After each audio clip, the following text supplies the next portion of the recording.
The following podcast contains adult language and themes, and usually beverages. Listener discretion is advised. You're gonna have your mind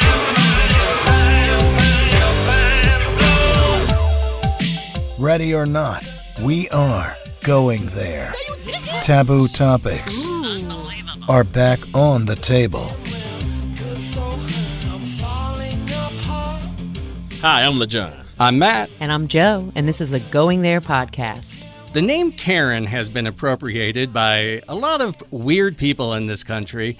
And we are now in this culture where, because of the advent of the cell phone camera, we all have video recorders on us 24/7. And for better or worse, people are getting caught with their pants down, so to speak, doing racist, bigoted, and just crazy, crazy shit.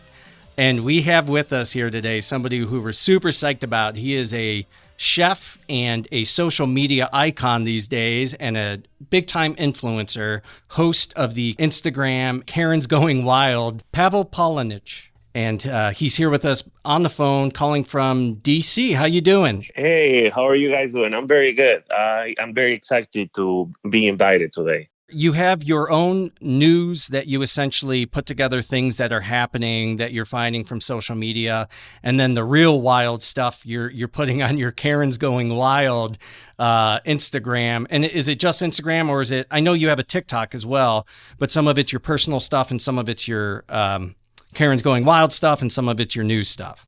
Yeah, so I've been trying to go into Twitter too, or YouTube and TikTok, but it's just me, so it's hard to manage like several pages and, like my own personal page. So I'm starting to get into other social media platforms, but little by little.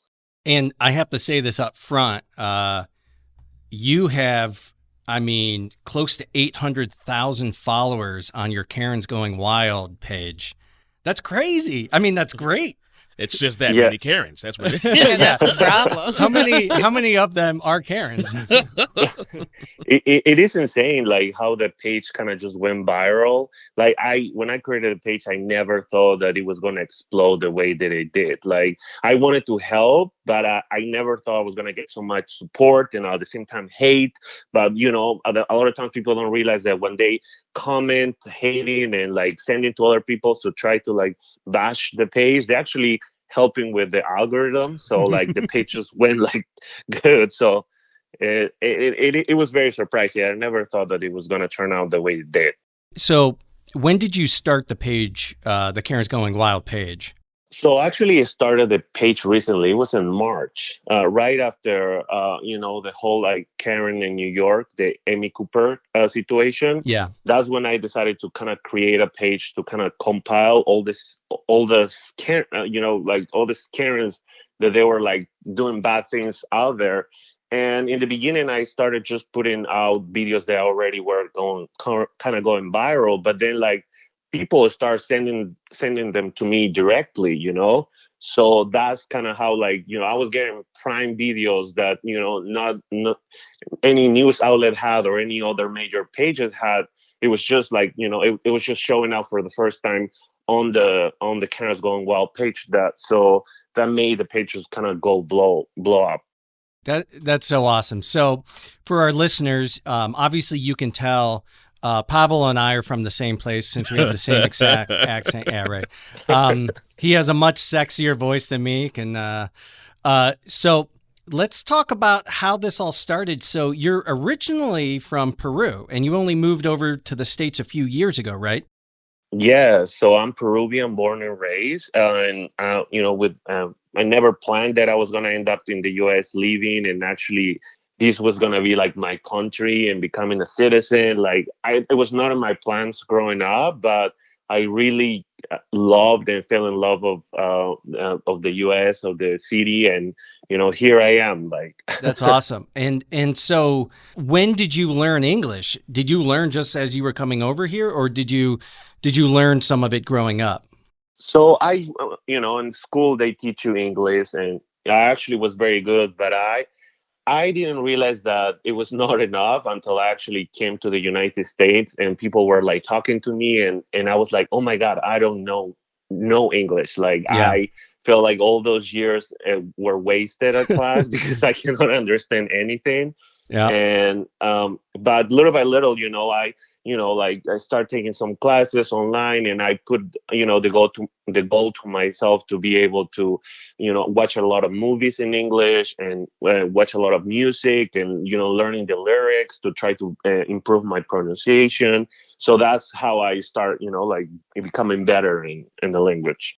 Yeah, because in America, most of us take Spanish growing up. And I could probably tell you 3 Spanish words, and they're bathroom, beer, and sex, I think. And that's about it. You're still pretty good. Well, the basic one, yeah. You know what to say if you go to a different country. That's all. Where's the bathroom? Where's the beer? Where's the sex? Where can I have sex in a bathroom, please? Hey, the whole package on that, please. A friend of mine married somebody from Kazakhstan, where Borat's supposed to be from, and she learned English by watching the show Friends on reruns. But it was funny because the first time I met her, she had just been trying to learn English by watching movies and TV shows, and we're bowling. She didn't say a word in English until she got a strike, and she went, "Yippee-ki-yay, motherfucker!" I was like, well, someone's seen Die Hard, so that's good. So were you already an activist when you were in Peru, or was coming here, or even seeing on the news before you got here what said, oh shit, we got to do something about this? Well, I feel like I always had that passion about like helping others, and I always participate, like in helping, like whenever there was like campaigns to help like poor people for like Christmas, like feeding the homeless. Or I did a lot of activism for like, against GMO in Peru, because we're trying to conserve like our our food. So I started very young doing those things, and I never understood how bad was like the like whole racism problem until I actually moved to the U.S.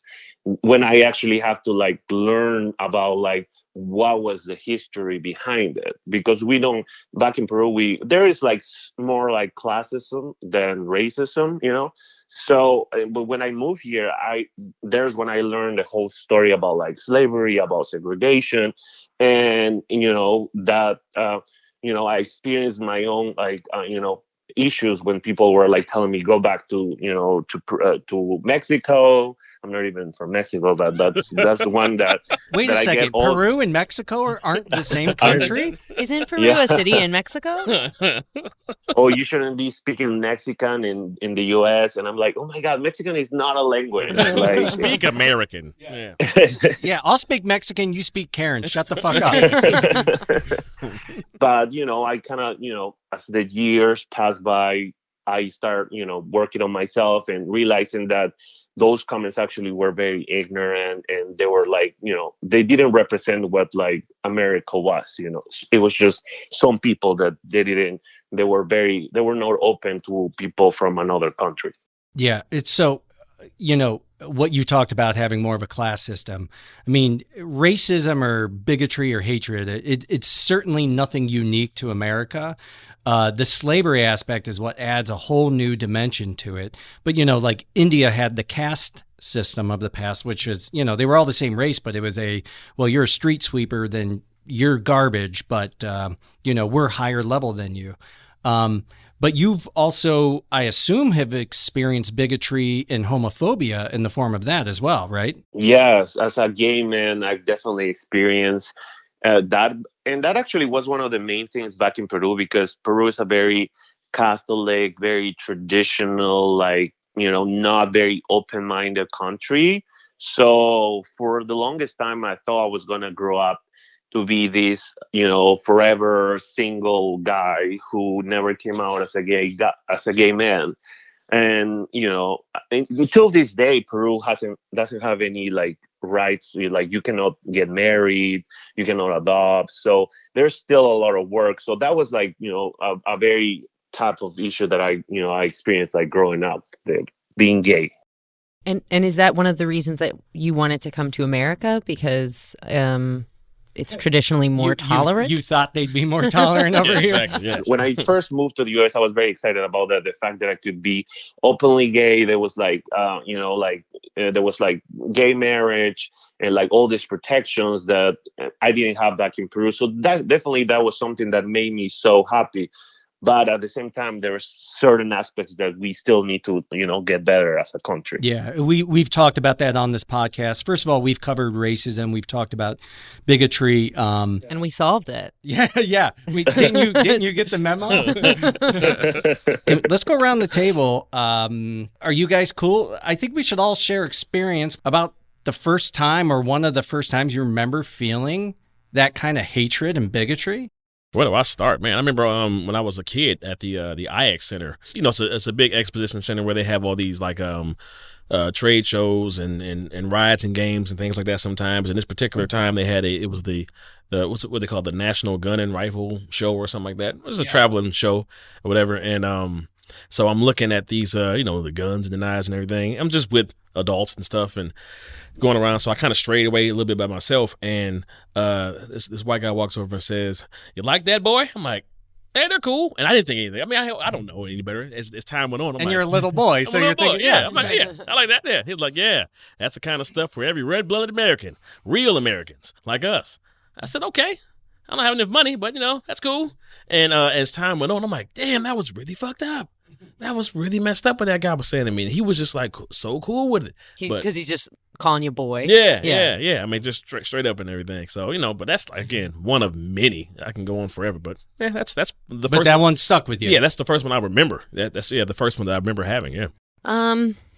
I was lucky enough to grow up in Kent, and that's a university town in Ohio. So a lot of the in the neighborhood, a lot of the people who were there were professors. And since we had a liquid crystal institute, no American was a professor there. It was all foreigners and their kids. So I grew up in a nice little diverse enclave. But then at the end of 5th grade, I moved to a town 2 towns over. And the first thing everyone asked me is like, where I'm from and what am I? Because I'm slightly more tan. So I remember that was a big issue there. That sucked. So what I'll do is I'll play the bad guy and I'll share the first time I said something that was very innocent that sticks with me to this day because I wish I could go back in time and change it or find this person. So I had a good friend. One of my good friends in 2nd grade was black. But because we came from the name of the city is Cuyahoga Falls, and the joke was it was Caucasian Falls because it used to be back in like the post-World War II times, it was like the whitest city in the nation. Even though my family's Italian and we were still one step below the regular white man. My friend asked me if he could spend the night at my house. I was like, yeah, I'll ask my mom. And I go home and I ask my mom, is he allowed to spend the night? And she's like, of course. I go, well, he's black. It was, no one talked about race and we talked about slavery and we learned about racism, but there was such, like we've talked about, that subverted, like institutional racism that you didn't realize that you were never taught to be anti-racist. And so you weren't taught to say something like, of course you can spend the night. Like, why would it fucking matter? But I think even he was asking me, am I allowed to spend the night in such a white house? Yeah, if 2 kids are noticing that they might be crossing racial lines and get in trouble, it's embedded pretty deep. Umaru, if you're out there, buddy, I love you. You can spend the night anytime you want. Bring the onesie. I think the first time that here in the U.S., it was when I started working as a cook, one of my first jobs here in the U.S. And I remember I was very excited about the new job. So, as a new person, I was working very, very hard to try to that everything was great, clean. There was 3 white guys that work in the kitchen. And I felt like they were upset about me trying to be good worker. But I remember he's like, your people, he said something like, your people are always trying to steal our jobs. They come and steal the Americans' job. And I was like, it kind of I felt like it was very messed up that they say that, because I was trying to be their friend. I was actually trying to help them out to kind of just become, part of the whole group. I was very young. So, I was different from whatever club they had of white people or race. Unlike what Joe would say, we did not solve it. What? Sorry. At least allow the people who've come to this country and assimilated.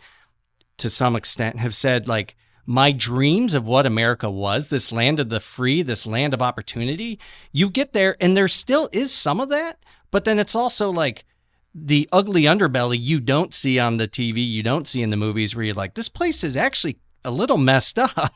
When I actually came to the US and like experienced the other side of people actually don't want us to be here, I didn't understand it very well, because I was like, why not? Like people come from other countries to work hard, to bring their families, to grow the economy all together. It should be a good thing. That's what I thought. But it's something deep inside, some people that they don't want to let that go. And I've never really heard a Native American say that to somebody. Go back to your country. No, but white people have told Native Americans, who they thought were also Mexican. So those poor Mexicans, they get blamed for everything. And most of the people they call Mexican are not. Can we switch gears real quick to a good part of the subject, which is, tell us a little bit about your creativity in food and being a chef, and how that's helped you express yourself. Well, Peruvian food is a very diverse type of food. Depending on the area that you are, like if you're in the mountains, if you're near the coast, like the type of food changes in the proteins, the seasonings. But I grew up and my grandma had restaurants back in Peru. So since I was very little, I always enjoy going to the restaurant and actually learning with the chefs. And they are the ones who taught me how to cook. Like by the time I was 16, I was actually a very good cook. So that's what inspired me to become a chef and, share part of that culture to the world. Cool. What's your favorite Peruvian dish to serve to someone has no idea what Peruvian food is? Wait, it's Mexican food, right? Yeah. It's a taco? It's tacos and burritos. We don't actually do any tacos or tortillas. We are not a lot of times people think that, all South America, they use the tacos and tortillas, but we are more of a rice and potatoes type of country. We have a lot of Chinese and Japanese influence too. After the war, World War I and World War II, there was a lot of people who migrated to Peru. It was one of the few countries that allowed them, to come and be part of the culture. So we are a very rice and potatoes type of country. And there's this dish called lomo saltado. I was just going to say, I've had lomo saltado. I love it. Yeah, it's very good. And try some Peruvian chicken. They're expanding everywhere. They're like the new KFC of. Oh, wait, is this a restaurant chain? No, it's just a type of that. We do like this roastery chicken that we have a specific seasoning that we put, and they serve it with yuca. And like I said, we have a lot of like Asian influence. So we have fried rice too. That it comes to it. A lot of times people don't connect it, but the Chinese Peruvian food is called chifa. The model is just people can just repeat it over and over, like a bunch of areas that there's more like Latinos communities. There's a bunch of Peruvian chicken places open up. So maybe around where you guys are, there's a Peruvian chicken place. It's really good. We're going to take a little break, listen to some sweet songs from Ace and the Mighty Gan. Ace and the Mighty Gan, they're a two-man band consisting of childhood friends Logan Olberg and Dennis Seaman.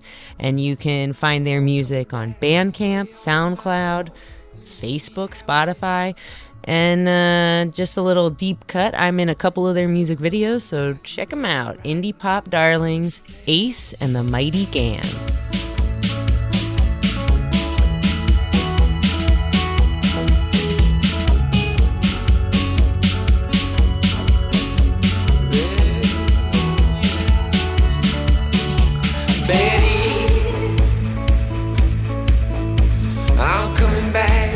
Heart and soul, Betty. I'm coming back, maybe coming back in force, Betty. So, Karen's Going Wild, you blew up overnight, essentially, right? I mean, how soon did it go from I started this to holy shit, I have 500,000 followers? In the beginning, I was like, yes, I got 100 followers. And then I think I woke up the next day and it was like, oh, I have 1,000 followers. And, 1,000 followers, I have my own personal page and I know how hard is it to grow.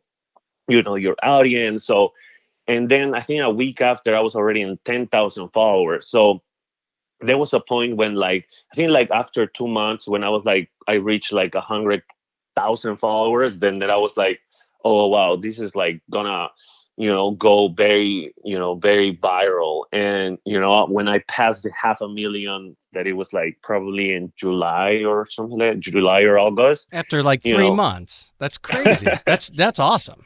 it is insane, but at the same time, I felt like, so I was posting a lot about Karens, but I didn't went very political in the beginning, because, like, it was a very sensitive subject, and I wanted to focus in this specific thing.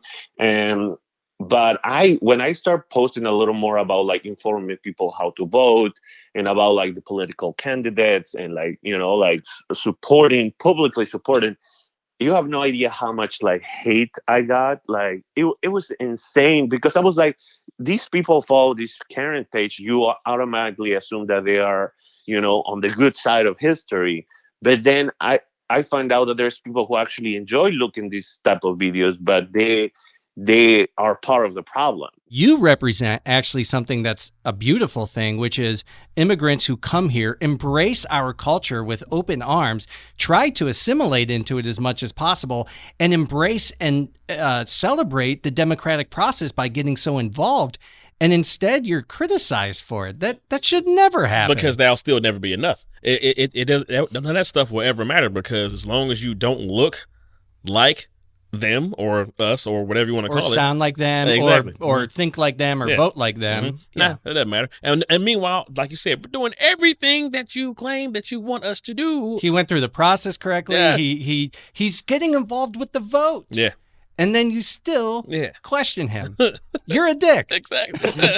So is that what inspired you to start doing Karen's Gone Wild? Yeah. So one of the main reasons that I created the page is that there's so many cases of people who, especially if they're young, or like they're new to the country, or they are experiencing this type of racism. It can hurt a lot. It can, like, mess up with your self-esteem, with your, like, as your persona. So I wish that there's a day when people actually are more, these Karens and these people out there are more aware about what they're gonna say, because now everybody has a phone. So if you get caught on a recording, somebody records you saying some racist stuff, or some, like, homophobic stuff, you're gonna end up, like, losing your job, losing your career. People don't really want to be associated with people like that. So I hope that there is a point in our lives that people are gonna think it twice before saying those things, so future generations of young people don't actually have to experience, like, this type of, so much hate that we have seen, especially, like, the last 4 years, when I feel like all hell broke loose with the whole racism stuff. Like, we're so comfortable about expressing this racist behavior that it was, for me, amazing how often they did. Well, that kind of stuff has to be, somebody has to ignite that. And we can all have our assumptions about who did it.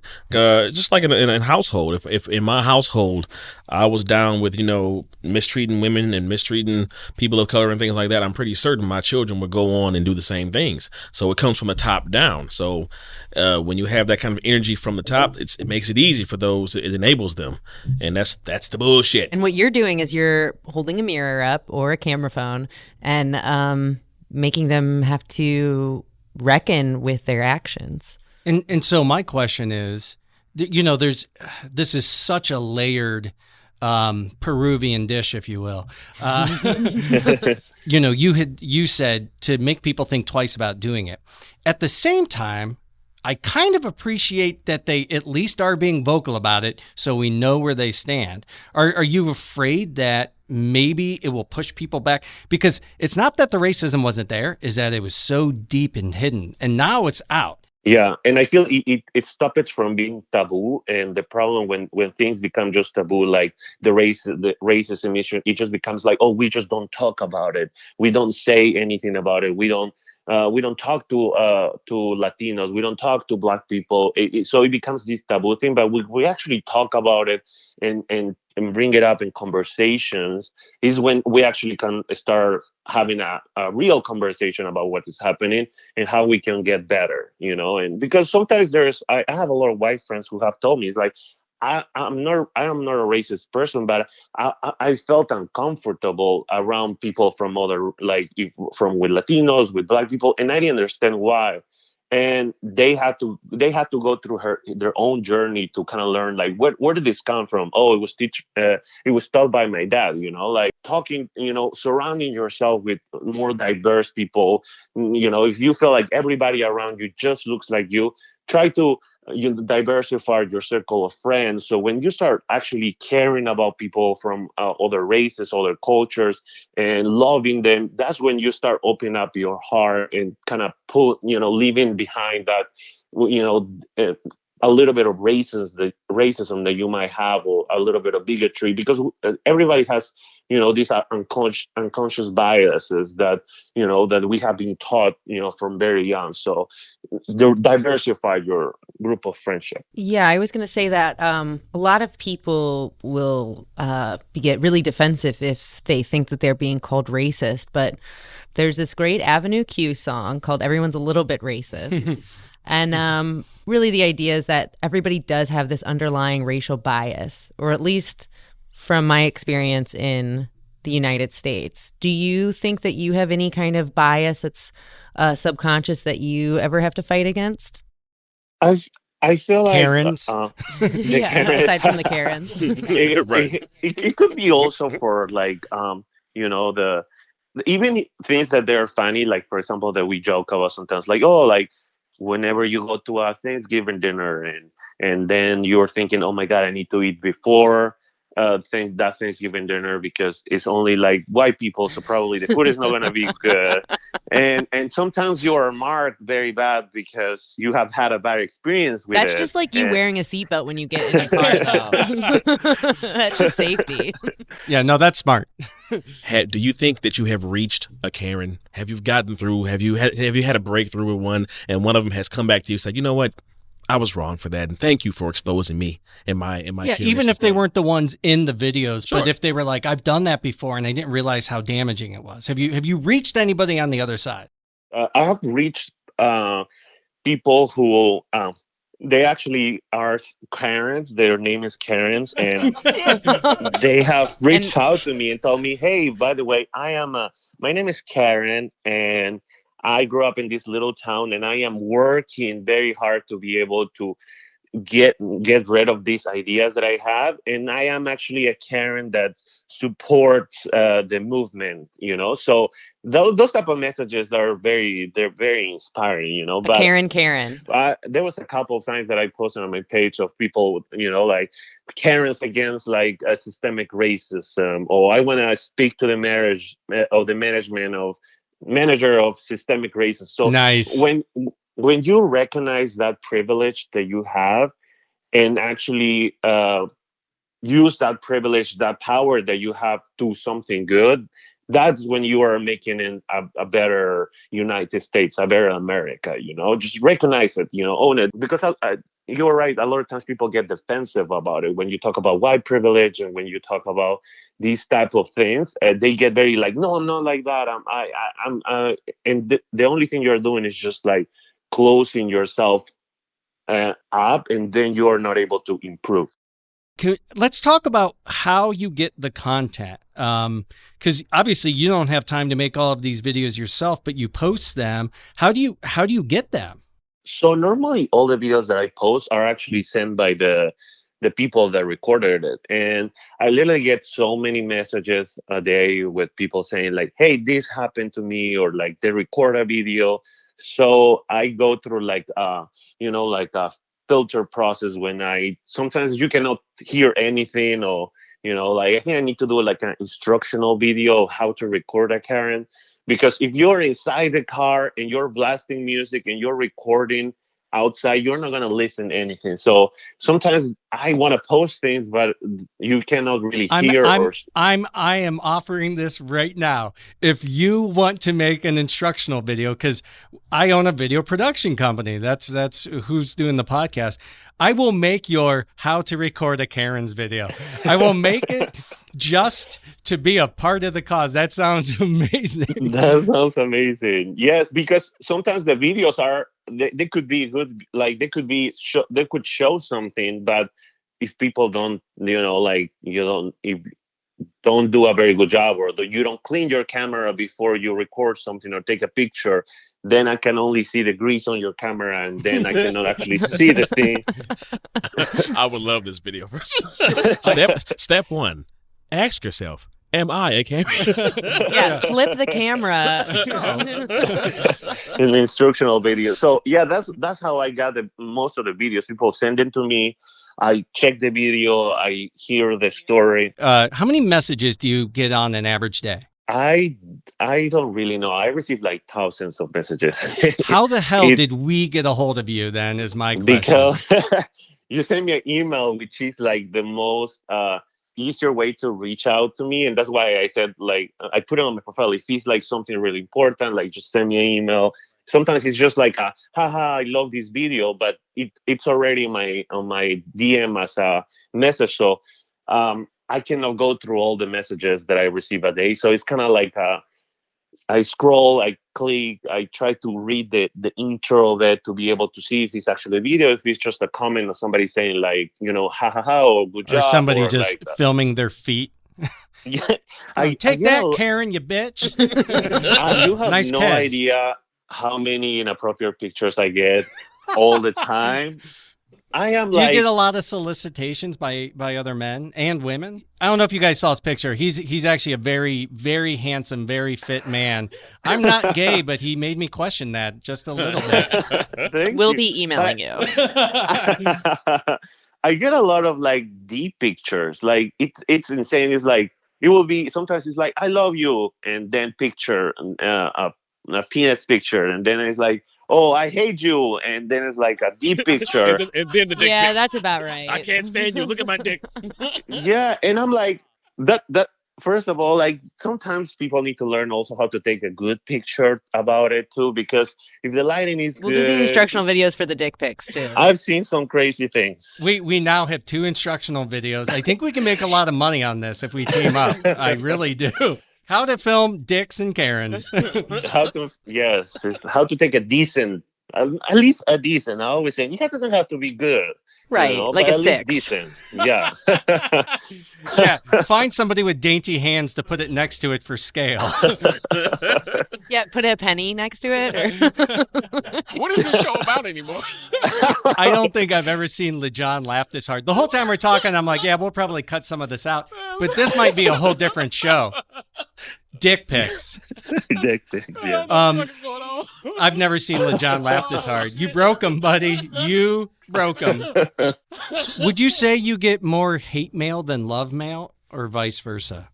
I think it's like it depends on what I post. Sometimes I get a lot of love, like people support, but I get also a lot of like hate mail, like very bad things. And sometimes like I'll block them on my page, and then they go to my personal page, and then they try to like contact me there, and I'm like, why are you so obsessed with me? If you don't like the page, just don't follow it. Why are you keep like trying to track me and created a fake account to try to talk to me? I'm like, and then I just learned that sometimes people just probably they're lonely and they just want attention and they want to get in arguments with you. And, once you reply once, they get this satisfaction feeling. So that's why they try to contact you like anywhere that they can.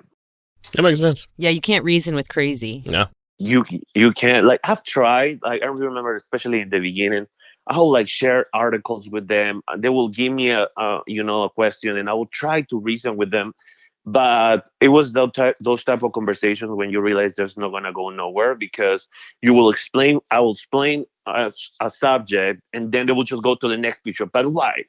But why? But what? And so I was like, this is going to go nowhere. Or they will bring another issue, and then like I have to explain the whole issue it was just not worth it. Like they already have made up their mind. So I was happy that I feel like more able to post about political things on the page too, and without like receiving so much hate. Right. I just wanted to make fun of women. Yeah. I didn't want to make fun of my bro-ate. Well, yeah, you can't win that. I love to quote Mark Twain. He has some of the best quotes of all time, and one of them that I found in an old journal from 8th grade was, "Never argue with stupid people. They will drag you down to their level and then beat you with experience." And it is just so goddamn true. I love that. Yeah. Oh, it is yours to share. It wasn't Mark Twain. It was me. Quote me. Right. So you're living in this country now where we glorify ignorance and stupidity, but we certainly also celebrate celebrity. And so I imagine your life, your day-to-day life has changed a little bit because you've been quoted in national newspapers and on all kinds of digital media stories. Do you feel like it's blown up a lot, or is it more we're just seeing it from our end? I feel like it did. I remember the first kind of major celebrity that followed the page. I was so excited. It was Madonna. And she followed the page and shared one of my videos, and she tagged me on it, and I was just like going nuts. So Wow. How did you feel once she started fighting with you through direct message? Yeah. How do you feel about the second dick pic she sent you? she didn't fight with me. She was actually very nice. We exchanged a couple of messages, like we talk about like the issue. So my mom wasn't more proud of it because she was like, my son actually had a message conversation with Madonna. I just thought it was like it makes me excited when I actually get support from everybody. But I feel like for my friends, I'm like a little local DC celebrity. They always joke about that now, but I'm the same person, like that I always been.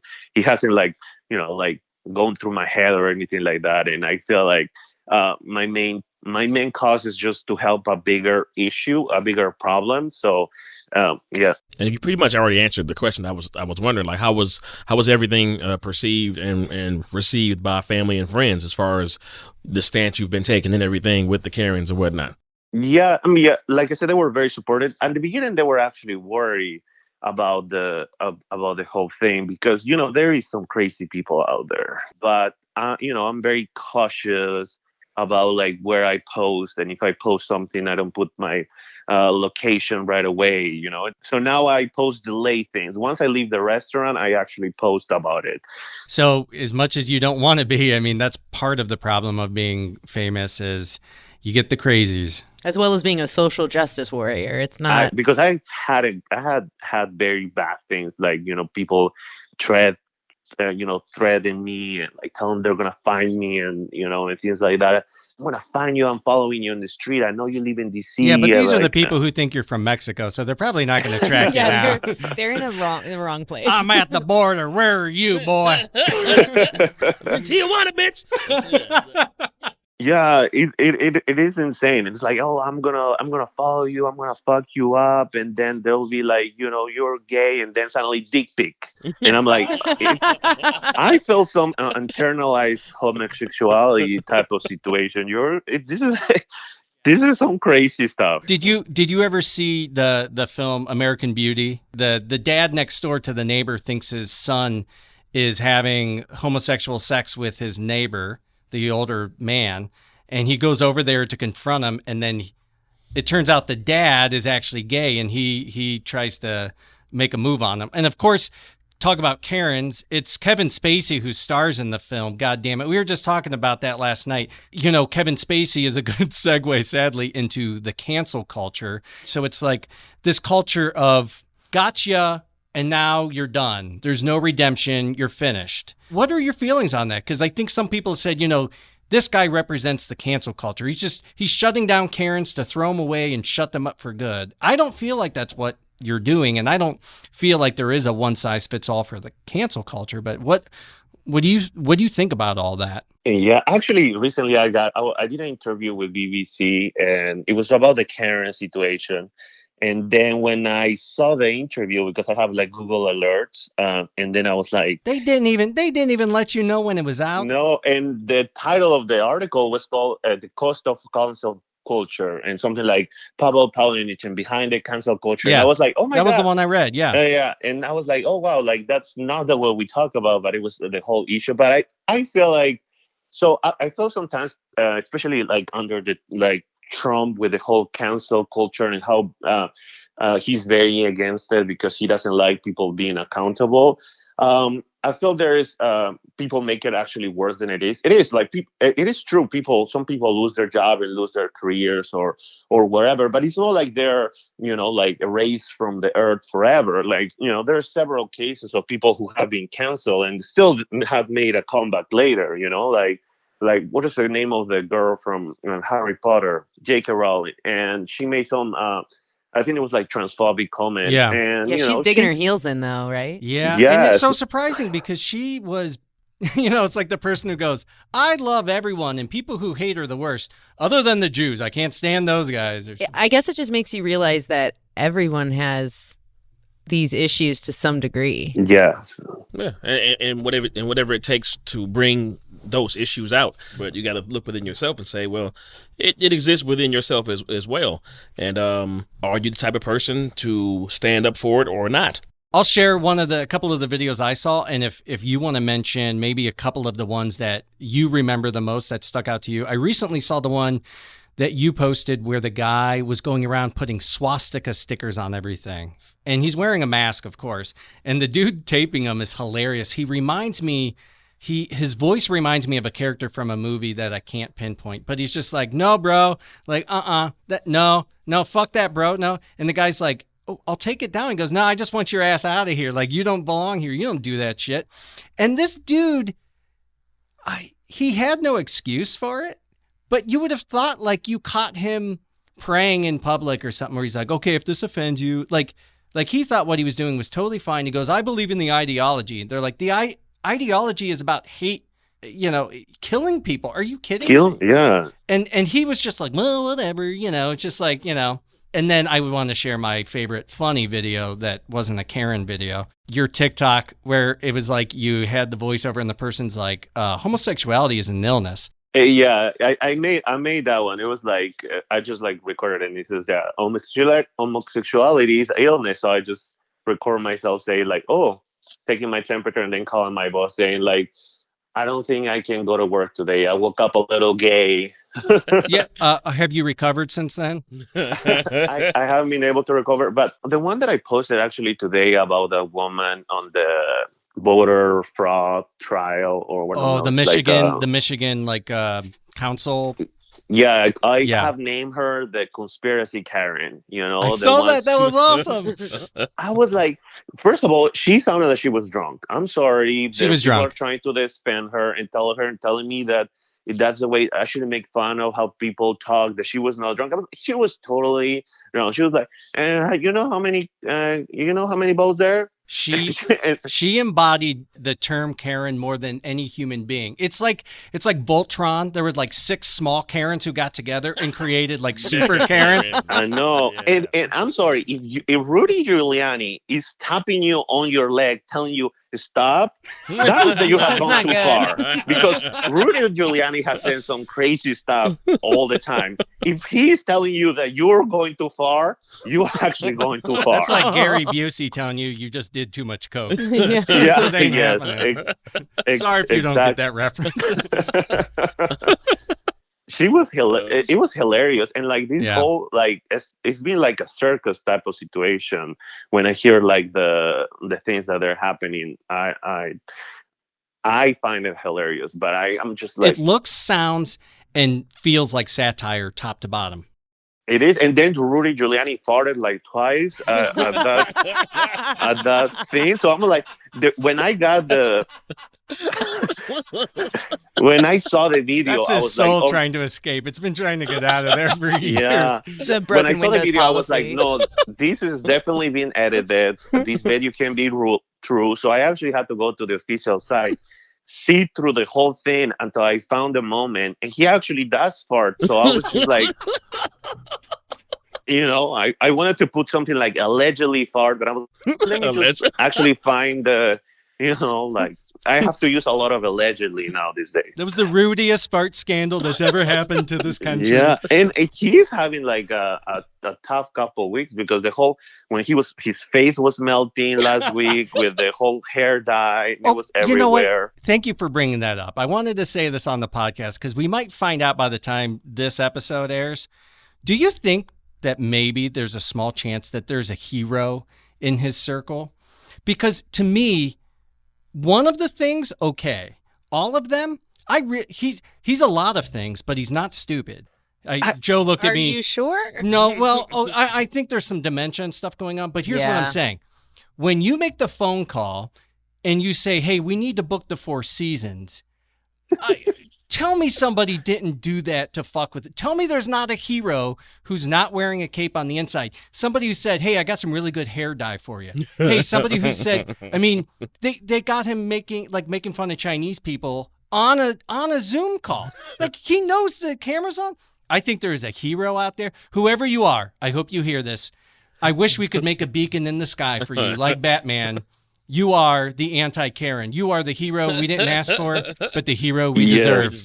The one sabotaging Rudy Giuliani. And if you think about it, Rudy Giuliani could have gone on the history books like the mayor of New York. He was like he took the New York through 9/11. He was like it was not that. Yes, it was America's mayor. He had a good reputation. Like he could have stayed there. But now he's gonna go on history like as as a joke. Instead, he's in a Borat movie putting his hand out. He's a moldy cantaloupe. Instead, we're talking about him on a Karen's podcast. Do you have any final thoughts you would like to share before we kind of close out?